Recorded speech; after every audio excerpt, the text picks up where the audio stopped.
Hitler et sa fascination pour l'islam. C'est l'une des histoires les mieux documentées de la Seconde Guerre mondiale, et pourtant, on parle peu de la fascination d'Adolf Hitler pour le culte islamique, et pour vous donner une idée de ce que pensait Hitler de l'islam, quoi de mieux que de citer le Führer lui-même. Dans le livre d'Albert Speer, Au cœur du Troisième Reich, publié chez Fayard en 1969. Et voilà les propos rapportés par Speer, architecte en chef d'Adolf Hitler et ministre de l'Armement. Hitler fut très impressionné par un morceau d'histoire qu'il avait appris d'une délégation de musulmans distingués. Il déclara, et là c'est Hitler qui parle, « Si Charles Martel n'avait pas été victorieux à Poitiers, vous voyez, c'est déjà une chose malheureuse que ce soit le monde chrétien qui l'ait emporté sur les Arabes. Alors nous aurions, selon toute probabilité, été convertis au mahométisme, ce culte qui glorifie l'héroïsme et qui n'ouvre le septième ciel qu'aux seuls guerriers courageux. Alors les races germaniques auraient conquis le monde.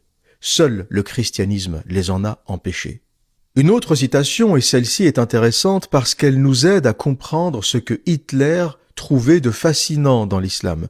Une citation extraite de Hitler's Table Talk, 1941-1944, libre propos d'Adolf Hitler. Le mahométisme est une religion d'hommes. Il promet aux guerriers tombés au combat les plaisirs du paradis. C'est une langue que le soldat comprend.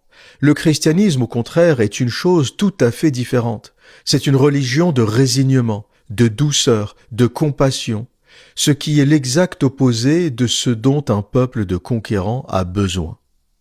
Et la question qu'on pourrait être amené à se poser est la suivante. Pourquoi Hitler, qui méprisait les sémites, est soudainement fasciné par une religion d'un peuple sémite? Vous aurez compris qu'Hitler ne croyait pas une seule seconde à ce qu'il racontait. Il avait un mépris profond pour les musulmans, comme il avait un mépris profond pour les juifs. Mais il a vu en l'islam un allié de taille, qu'un politicien et un stratège ne pouvaient ignorer. Pour commencer, l'ennemi commun. Comme le dit l'adage, l'ennemi de mon ennemi est mon ami. Hitler avait découvert que l'islam portait dans ses textes la détestation des juifs. Et pour être plus précis, l'islam appelle dans ses textes à l'extermination des juifs. Pour ceux qui en doutent ou qui voudraient commenter le sujet, voilà ce que dit un hadith authentique, donc parole rapportée du prophète. Il s'agit du Sahih Muslim, livre des troubles, Kitab al-Fitan, hadith 2922. Abu Huraïra rapporte que le messager d'Allah a dit « L'heure ne surviendra pas avant que les musulmans ne combattent les juifs et que les musulmans les tuent, au point où les juifs se cacheront derrière une pierre ou un arbre.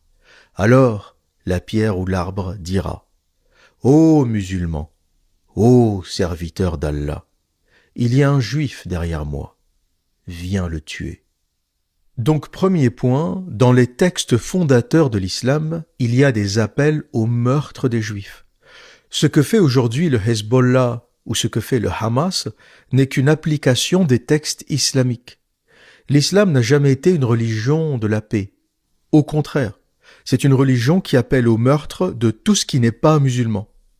Et Hitler découvre fasciné que le nazisme n'était pas la seule doctrine qui appelle à l'extermination du peuple juif. Il y en avait une autre, vieille de 14 siècles, qui compte des centaines de millions de fidèles à travers le monde. L'islam. Lui qui essaye de bâtir toute une doctrine, le nazisme, qui diabolise le juif et qui le considère à l'origine de tous les maux de la terre, réalise qu'il y a déjà une doctrine toute faite, une doctrine clé en main, avec des millions d'adeptes prêts à écouter ce discours. Pour finir, et dernier point qui nous aide à comprendre la fascination d'Hitler pour l'islam, il avait compris la formidable capacité d'endoctrinement du culte islamique. Pour Hitler, l'efficacité d'une religion se mesurait à sa capacité à fanatiser le soldat. Et il avait très bien compris, comme l'ont compris les premiers califes de l'islam, notamment Abd el-Malik, que ce dogme, de par sa simplicité, sa radicalité, sa promesse des vierges du paradis pour celui qui meurt pour Allah, avait la capacité de créer le soldat parfait. Un soldat endoctriné, prêt à mourir, parce que l'islam glorifie la mort pour un être suprême, Allah. Et c'est pour ça qu'Hitler écrit, rapporté dans Hitler's Table Talk, le mahométisme est une religion d'hommes. Il promet aux guerriers tombés au combat les plaisirs du paradis. C'est une langue que le soldat comprend. Les théoriciens de l'islam, les premiers califes et leurs scribes qui ont inventé ce culte, ont vite compris la puissance du discours doctrinaire islamique. Si tu meurs pour cette cause, tu accéderas à un paradis éternel avec du vin et des vierges au sein arrondi. D'ailleurs, l'islam est la seule religion où on baise au paradis. Mais l'idée géniale des théoriciens ou des rédacteurs du Coran et des hadiths, celle de retrouver au paradis un bordel, une maison close avec 72 vierges au sein arrondi qui t'attendent, parle plus aux soldats. C'est une perspective beaucoup plus reluisante. Les soldats, les moudjahidines ou les djihadistes vont à la mort avec l'espoir de retrouver dans l'au-delà un Artemis Club, une maison close avec 72 gonzesses qui t'attendent. Dans le Coran, sourate An-Naaba, la sourate 78, verset 33, décrit ces jeunes femmes. Et elle nous dit, ouvrez les guillemets, ils retrouveront des jeunes filles au sein arrondi d'égale jeunesse. Allah, le créateur de l'univers, de la Voie lactée, des étoiles, de la gravité, de la lumière, te décrit les bzézels des vierges du paradis. Et l'islam est une doctrine tournée vers l'homme et plus particulièrement vers le soldat. Parce que vous allez me dire, et les femmes? Elles ont quoi, les femmes musulmanes au paradis? Elles ont 72 Chippendale qui les attendent? 72 beaux gosses musclés qui les attendent? Non, pas du tout. La femme musulmane au paradis retrouve son mari. Rien d'autre. Pourquoi Allah ne propose pas de motivation pour la femme musulmane? Pourquoi Allah ne propose pas un peu plus de fantasme pour les femmes dans l'au-delà? Eh bien, la raison est que Allah se fout de la femme parce qu'il ne peut pas la militariser. La femme ne fait pas une bonne guerrière. Elle n'a pas la testostérone, l'énergie, la musculature pour aller à la guerre. Et l'idée de l'islam, c'est pour ça que cette religion a été créée, l'objectif premier de l'islam, c'est d'envoyer des jeunes hommes à la mort. Ça ne sert qu'à ça. Une fois qu'on a dépouillé l'islam de tout ce qui l'entoure, de tout ce qui a été copié au christianisme, au judaïsme, de tout ce qui est abrahamique, si on ramène l'islam à sa substance et qu'on essaie de comprendre à quoi sert cette religion, elle sert à la guerre. Tu endoctrines un gars pendant quelques années avec des textes islamiques, tu lui promets son Artemis Club avec 72 gonzesses qui l'attendent, il commence à y croire, et une fois qu'il croit en ça, qu'il a compris que sa mission c'est ça, t'as le soldat parfait. Et qui a compris ça? Qui a compris ça mieux que nos politiciens modernes? Adolf Hitler. Il n'a pas eu besoin de beaucoup pour ça. Hitler a fréquenté quelques notables musulmans à Berlin, on lui a fait quelques rapports sur l'islam, et il a tout de suite compris la substance guerrière de l'islam.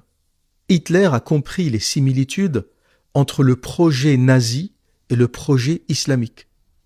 Envoyer de jeunes hommes motivés à la mort. D'un côté pour le projet nazi et pour le Troisième Reich, de l'autre pour le califat et le projet de l'Empire islamique.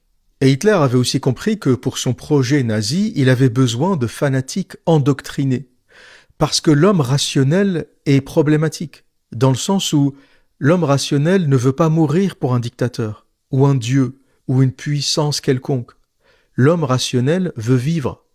Un homme qui réfléchit, il voit le petit moustachu avec sa bande de clochards, il te dit « Pourquoi je vais mourir pour ces gars? J'ai autre chose à faire, j'ai mieux à faire de ma vie. » Le seul qui va bander face à Hitler, le gourou hystérique à la main tremblotante, c'est un endoctriné. Et le seul moyen d'envoyer 6 ou 7 millions d'Allemands à la mort, c'est de les fanatiser. Voilà pourquoi Hitler considère que l'islam est l'allié naturel du nazisme, parce que l'islam et le nazisme sont des cultes qui glorifient la mort au profit d'un leader suprême qu'il s'appelle Allah, Mohammed ou Adolf Hitler.